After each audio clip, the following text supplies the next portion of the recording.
이 월요일 새벽에 하나님께서 여러분의 가정과 또 기도 제목에 함께 하시길 간절히 바랍니다.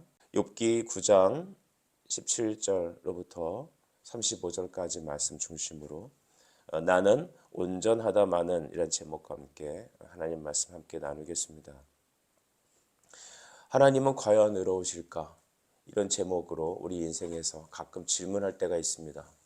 왜 그런 말을 할까요? 그것은 우리 인생의 권선징악에 대한 인과응보적인 생각을 갖고 있기 때문이라 사료가 됩니다.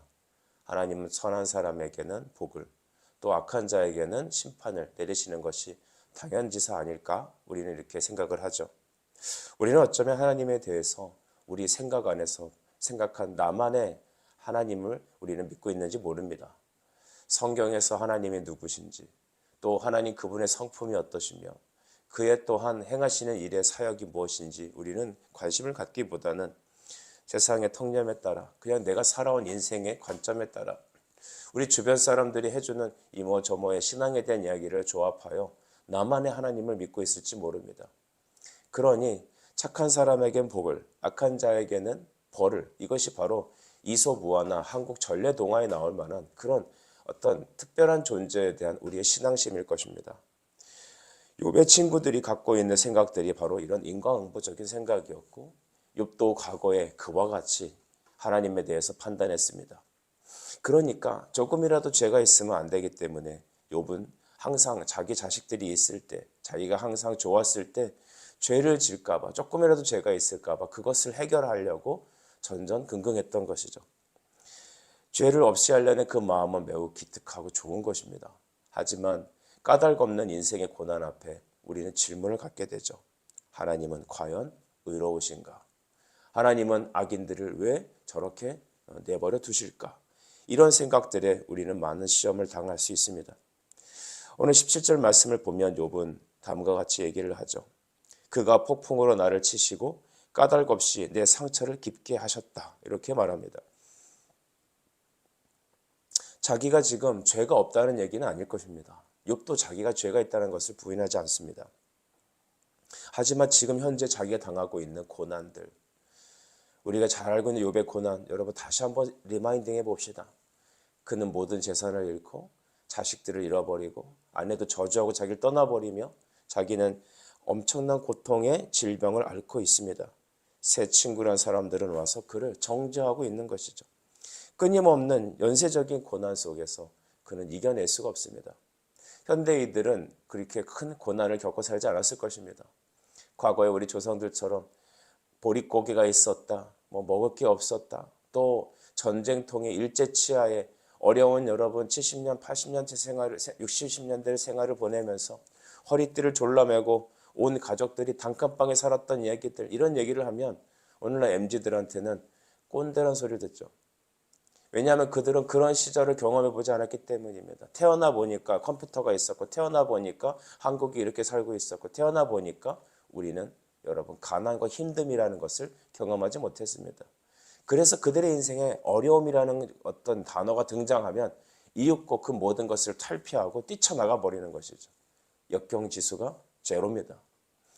그래서 우리 부모들은 그 자녀들에게 그 역경주 어려움을 주고 싶지 않아서 그들의 인생의 최고를 맞추려고 노력을 합니다. 무엇이 맞는지 모르겠습니다만 중요한 것, 우리에게 당하는 이 직접적인 고난의 원인이 욥 자신에게는 내가 어떤 죄를 지어서 나타난 게 아니라는 것을 분명히 말하고 있는 것이죠. 이전에는 그도 역시 내가 고난이 있는 것은 죄 때문이라고 생각한 겁니다. 우리 여러분 귀신론을 주장하는 우리 김기동에 속한 종교인들을 보면 모든 질병은 모든 것들은 이 귀신에 의한 것이라고 생각을 하지 않습니까? 내가 감기를 걸려도 뭐 때문입니까? 귀신 때문, 마귀 때문인 것이죠. 그러나 여러분 우리에게 당면한 어떤 여러 어려움들은 나의 고난의 이유는 하나님께서 나에게 허락하신 그 것들이지만 내가 죄를 졌기 때문에 특별한 어떤 일 때문에 나타난 인과응보적인 게 아니라는 겁니다. 원인과 결과적이라는 게 아니라는 것이죠. 애매한 고난도 있다. 억울한 고난도 있다는 겁니다. 바로 욥은 그걸 말하는 겁니다. 나는 죄가 있어서 내가 그 어떤 특정한 죄 때문에 일어난 것이 아니라 나는 이유할 수 없는 고통이 내게 찾아왔다라고 그걸 말하는 것이죠. 그 18, 19절도 다시 한번 보실까요? 나를 숨쉬지 못하게 하시며 괴로움을 내게 채우시는구나. 힘으로 말하면 그가 강하시고 심판으로 말하면 누가 그를 소환하겠느냐. 하나님이 강하시고 하나님이 전능하신데 누가 그에게 대적하겠냐는 것입니다. 하나님을 재판에 세울 수 있냐? 그런 것도 불가능하다는 겁니다. 왜냐하면 그가 재판관이시기 때문이죠. 내가 지금 이렇게 당하는 고난을 하나님이 그의 능력으로 내 인생에 이렇게 간섭을 받고 있는데 내가 거기에 대해서 할 말이 없다는 것입니다. 우리는 수많은 사람들이 하나님은 불의하다고 외치는 사람이 있습니다. 그들의 이야기를 들어보니까 그렇게 생각할 수도 있겠다 생각을 합니다. 물론 그것이 맞다라는 건 아니죠. 근데 인간이 어찌 하나님 앞에 그 하나님을 신뢰할 수 있을까요? 하나님을 이렇게 저렇게 판단할 수 있을까요?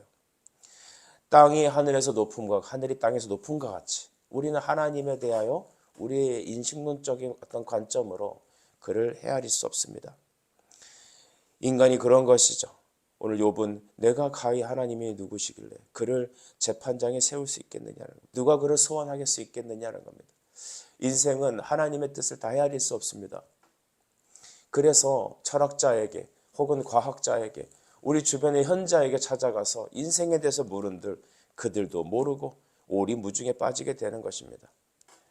오늘날 여러분 수많은 패널들이 나와서 방송이나 이런 책을 쓰면서 하나님에 대해 신에 대해서 논하는 것들을 봅니다.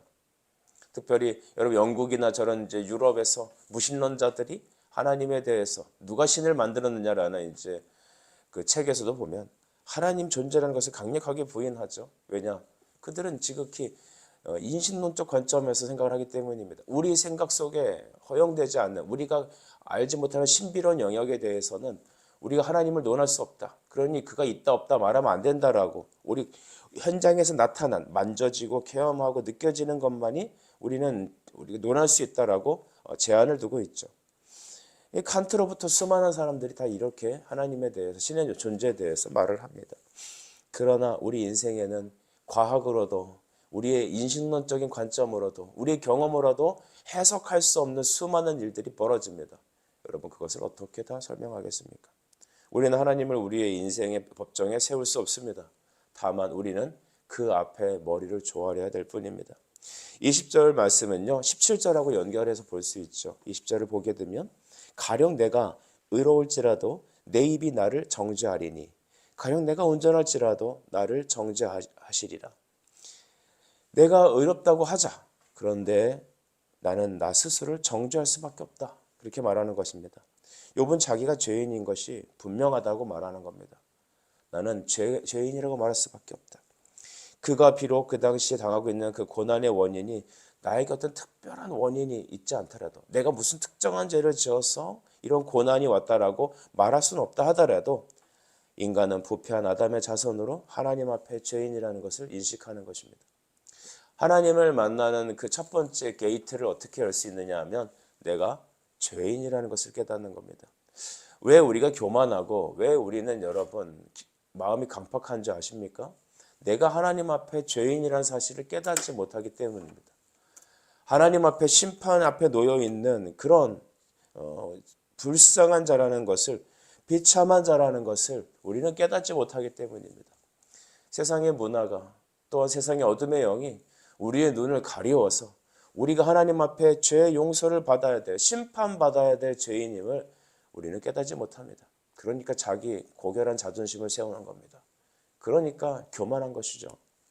겸손한 것은 십자가를 만나는 일밖에 없습니다. 내가 하나님 앞에 그렇게 심판받아야 될 죄인이라는 것을. 그런데 우리 주 예수 그리스도께서 그 십자가를 지시고 그 골고다 언덕을 올라가셨다는 것을, 갈보리 십자가에서 피 흘리셨다는 사실을 여러분 말씀을 통하여 믿음의 현장에서 깨닫게 됐을 때 우리는 여러분 하나님 앞에 겸손한 자가 되는 겁니다. 사랑하는 여러분, 오늘 우리에게 주님 겸손의 은혜를 주십시오. 우리가 하나님 앞에 얼마나 비참한 자인지 우리 자신을 말씀의 거울을 통하여 바라보는 그런 영적 인식을 허락해 달라고 기도하는 이 아침이 되어야겠습니다. 21절에서 24절까지 말씀을 한 모둠으로 본다면 이제 욥은 자기가 의롭다고 가정할지라도 나는 내 영혼의 형편을 나도 잘 모르겠다라고 말합니다. 22절 말씀을 보시죠. 일이 다 같은 것이라 그러므로 나는 말하기를 하나님이 온전한 자나 악한 자나 멸망시킨다라고 했습니다. 나는 지금 온전하다고 자부하지만 하나님께서 나를 멸하신다는 것이죠. 그러니까 온전한 자나 악한 자나 하나님은 다 망한다. 인간이 생각했을 때 온전하다고 생각하는 것, 또 인간이 생각했을 때 당신은 악하다고 하는 것, 그거 아무 부질없는 것이죠. 하나님의 관점에서 보면 우리가 조금 탁월하다고 생각하는 그 현자나 아니 좀 악하다고 생각하는 그 죄인이나 하나님이 보시기엔 서로 일반입니다. 일반. 그러니까 똥 묻은 개, 겨 묻은 게 똑같다 그 말이죠. 하나님 앞에 우리 모두는 나 자신의 형편을 잘 모르겠는 겁니다. 내가 지금 어떤 존재인지 내가 모르는 것, 판단을 할 수가 없는 것입니다. 중요한 것은 성경은 말합니다. 모든 사람은 하나님 앞에 죄인이라는 것입니다. 그의 영광에 이르지 못한다는 사실 우리는 깊이 깨달아야겠습니다. 진정한 은혜는 언제 임할까요? 내가 하나님 앞에 온전하지 못하는 사실입니다. 바울은 로마서 7장 23절에 말하죠. 내 마음에 하나님을 원하는 마음이 있는데 다른 한 마음에 그 선한 마음을 자꾸 죄의 길로 끌어내리는 다른 한 마음이 있다라고 얘기합니다. 그래서 자기 자신이 하나님 앞에 이렇게 애통하잖아요. 오라 공고한 자로다. 이 사망의 몸에서 누가 나를 건져내랴. 여러분, 이것이 인간의 실존입니다. 내가 하나님 앞에 은혜 받았다고 해도 구원받았다고 해도 내 다른 마음에서 끝없는 죄의 마음이 하나님을 사랑하고 존중하고 따라가려는 그 선한 의지를 자꾸 끌어내린다는 거 아닙니까? 그러니까 인간이 시험에 드는 것이죠. 여러분, 하물며 예수를 믿고 하나님의 은혜를 깨달은 자도 그럴할진데 우리 인간의 눈으로 봤을 때 온전하다고 하는 그 자체도 결국은 망한다는 겁니다. 왜 이런 일이 생길까요? 그것은 바로 아담의 죄인 원죄 때문입니다. 이 오리지널 신, 그 원죄가 우리의 그 안에서 우리의 행위로는 온전하다고 하고 우리의 겉모습은 여러분 화려하지만 실제적으로는 이렇게 회치를 한 속에 썩은 무덤과 같은 존재들입니다. 우리의 속사람을 이렇게 드러내서 보면 이렇게 복숭아를 반으로 딱 쪼개서 열어보면 간혹 썩은 것이 있잖아요. 그처럼 우리 자신을 들여다보면 우리는 하나님 앞에 심판받을 마땅한 죄인으로 들어간다는 것이죠. 24절도 말합니다. 세상이 악인의 손에 넘어갔고 재판관의 얼굴도 가려졌나니. 여러분, 세상의 악인들은 하나님의 손에 악의 속에 넘어가고 얼굴이 가려졌다는 것은 뇌물을 받고 판결을 굽는다는 것이죠. 오늘 이따 24절까지 21절 24절은 온전히 하나님 앞에서 우리 자신도 헤아리지 못한다는 것입니다. 그리고 25절 26절은 무엇을 말합니까? 욥은 자신의 병든 몸을 바라보면서 내가 하나님 앞에 의롭게 되고 변화되려고 하여도 내 인생이 기다려주지 않는다는 걸 말합니다. 자기의 병든 몸 상태로는 그리 오래 살지 못할 것 같다고 그런 탄식을 합니다. 한 번이라도 다시 은혜를 받고 자기 생애에 복되게 살고 싶은 마음이 그의 마음에 있죠. 우리 많은 사람들이 다시 회복되어서 다시 한번 주님 앞에 재개하고 다시 한번 나는 새로운 삶을 살고 싶습니다. 그런데 내 인생이 기다려주질 않습니다. 세월이 빨리 흘러가는 것에 대한 깊은 탄식이 욥에게 있습니다. 혹시 여러분에게도 그런 탄식이 있나요? 나는 다시 주님을 위해서 제대로 살아보고 싶고 다시 회복돼서 다시 일어나고 싶은데 내 건강이, 내 세월이 나를 기다려주지 않는다는 겁니다. 여러분, 이 또한 인간의 약함이죠. 여기까지 읽다 보면 여러분, 우리는 참 이 욥의 문건을 보면서 인생이 이렇게 허무할 수 있을까라는 생각을 좀 합니다. 이 허무주의에 빠지자고 욥은 이런 글을 쓴 게 아니겠죠. 하나님 우리에게 욥의 말씀을 주신 것은 우리에게 이렇게 인생은 절망이다라는 사실을 주기 위해서가 아닐 겁니다. 오늘 욥은 이렇게 말을 하면서 뭐라고 말하냐면 32절 33절에 나와 하나님 사이에 연결해 줄 중보자가 필요하다고 말하는 것이죠. 32절도 볼까요? 하나님은 나처럼 사람이 아닌즉 내가 그에게 대답할 수 없으며 함께 들어가 재판을 할 수도 없고 우리 사이에 손을 얹을 판결자도 없구나. 판결자, 중재자, 바로 이 중보자를 그는 구하는 겁니다. 내가 하나님께 나가고 싶은데 내 말을 드리고 싶은데 내가 그 앞에 나갈 수가 없구나라는 겁니다. 하나님이 나에게 찾아오지 않는 이상 나는 하나님께 나갈 수가 없구나. 내 처지를 부탁할 수도 없고 내 말을 대변할 수도 없고 하나님께 이 짧게 얼마 남지 않은데 이런 고통스러운 삶 속에서 다시 주님의 회복을 구하고 싶어서 그에게 나가고 싶어 말을 하려도 나와 하나님 사이를 연결해줄 그 사람이 없다고 탄식하고 있는 겁니다. 여러분, 그는 중보자를 요청하고 있는 겁니다. 로마서 5장 20절 말씀을 보면 율법이 들어온 것은 범죄를 더하게 하려 함이라. 그러나 죄가 더한 곳에 은혜가 더욱 넘쳤나니라고 했습니다. 하나님께서 우리에게 율법을 허락하셔서 율법 자체가 우리 자신의 죄를 드러내요. 우리가 절망하고 실패하고 하나님 앞에 범죄자로 드러나 우리는 그 모든 율법의 저주 앞에 놓여있는 우리가 절망할 때 여러분, 그 하나님은 우리에게 그 절망만을 주시기 위하여 율법을 주신 게 아니라 죄가 더한 것에 은혜가 더욱 넘치기 위하여, 즉 그리스도 예수 우리의 대속자 중보자를 보내셔서 우리가 하나님의 은혜로 더욱더 깊은 감사를 누리기 위하여서 우리는 중보자, 하늘과 땅의 유일한 중보자이신 예수님, 하나님께로 우리를 인도하시는 분, 하나님께서 우리 자신에게 죄와 의를 전가해 주시기 위해서 찾아오신 그분, 바로 예수 그리스도를 우리로 하여금 요청하게 한다는 것입니다. 여러분, 우리는 왜 예수를 믿어야 합니까? 우리는 왜 예수 그리스도의 십자가 앞에 감격하며 그의 말씀을 평생 외치고 살아야 합니까? 그것은 바로 하나님과 우리 사이를 연결하시는 중보자이기 때문입니다. 욥은 그 고통 속에서 하나님 앞에 중보자를 요청하는 겁니다. 하나님과 나 사이에 그 연결된 자, 나의 기도를 들으시고 나의 천국으로 인도하시고 나를 이 사망의 음침한 골짜기에서 끌어내실 유일한 분, 바로 하나님과 나 사이를 연결하시는 구원의 중보자 예수 그리스도를 요청하는 것입니다. 여러분, 우리의 죄를 어떻게 끊을 수 있을까요? 우리의 이 비참하고 죄로 말미암아 얼마 남지 않은 인생을 살아가는 우리는 과연 무엇 때문에 웃을 수 있고 다시 회복될 수 있을까요? 욥의 요청대로 하나님과 우리 사이의 중보자 때문입니다. 여러분, 우리 자녀들 보면 참 마음이 답답해요. 어떻습니까? 우리 자녀들을 보면 참 이 험한 세상을 어떻게 살아야 될지 안타깝고, 그들이 신앙으로 온전히 세워지지 못하는 모습들도 보면 참 눈물이 나고, 또 그들의 그 강팍한 마음들을 보면 우리는 또다시 한숨이 나옵니다. 그런데 여러분, 오늘 우리가 구할 것은 32, 33절입니다. 하나님과 우리 사이의 중보자. 우리 자녀들이 하나님과 앞에 나아갈 수 있도록 그 그리스도라는 중보자를 통하여 그들이 다시 예수의 사람으로 바뀌고 그의 인격과 그의 삶이 완전히 변화되기를 바라는 유일한 소망은 하나님과 우리 사이의 중보자이신 예수님밖에 없습니다. 그러므로 여러분, 욥은 34, 35절에 다음과 같이 하나님께 요청하고 있죠. 주께서 그의 막대기를 내게서 떠나게 하시고 그의 위엄을 나를 두렵게 하지 아니하시기를 원하노라. 그리하시면 내가 두려움 없이 말하리니 나는 본래 그렇게 할 수 있는 자가 아니니라. 고난을 제거해 주시기를 요청하는 겁니다. 하나님, 내 인생을 걷어주십시오. 야베스 기도도 보면 주께서 나를 쓰시려거든 내 인생에 근심이 없게 하시오며 라고 했습니다. 하나님을 향하여 주를 위해 살아가기 위하여 죄의 근심, 무거운 짐을 내려놓기를 바라는 마음들, 오늘 우리에게도 있지 않습니까?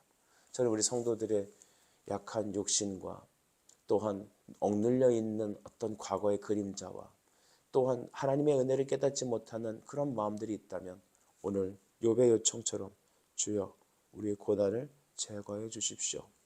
그렇게 하나님의 은혜를 요청하는 이 아침이 되어야겠습니다. 하나님은 여러분의 기도를 듣길 원하십니다. 여러분의 요청을 듣길 원하십니다. 또 하나님의 말씀을 우리에게 보내주셔서 우리 현실 속에서 중보자를 구하게 하십니다.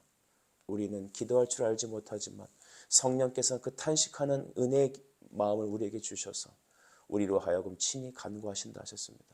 우리를 위해 중보하시는 예수님, 그 유일한 중보자이신 예수님께 우리가 믿음으로 나아가 여러분의 인생의 고난의 그림자가 사라지고 불신앙이 떠나가고 강팍한 마음들이 깨어지고 은혜의 강물이 생명수가 오늘 우리와 우리 자녀와 우리가 만나는 모든 사람들에게 예수의 이름으로 흘러가기를 간절히 축복합니다. 기도드리겠습니다. 하나님 아버지, 오늘 욥의 칸처한 간구 속에서 우리 현실 속의 당면한 사실들을 하나씩 점검해 봅니다. 인생이 짧고 우리의 고난은 우리의 힘으로 이겨나가기 어렵고 또한 나와 사랑하는 가족과 나의 자녀들은 온전히 하나님의 은혜를 깨닫지 못하는 상황도 있는 것을 간혹 봅니다. 하나님, 우리는 하나님과 우리 사이에 유일하신 답인 중보자 예수 그리스도를 구합니다. 우리의 인생의 고난을 제거해 주시기를 또한 은혜를 요청합니다. 주여, 죄가 더한 것에 은혜가 더한다 하셨으니 우리의 환난 속에서 하나님의 긍휼의 은혜를 더하여 주시옵소서. 예수 그리스도 이름으로 기도드립니다. 아멘.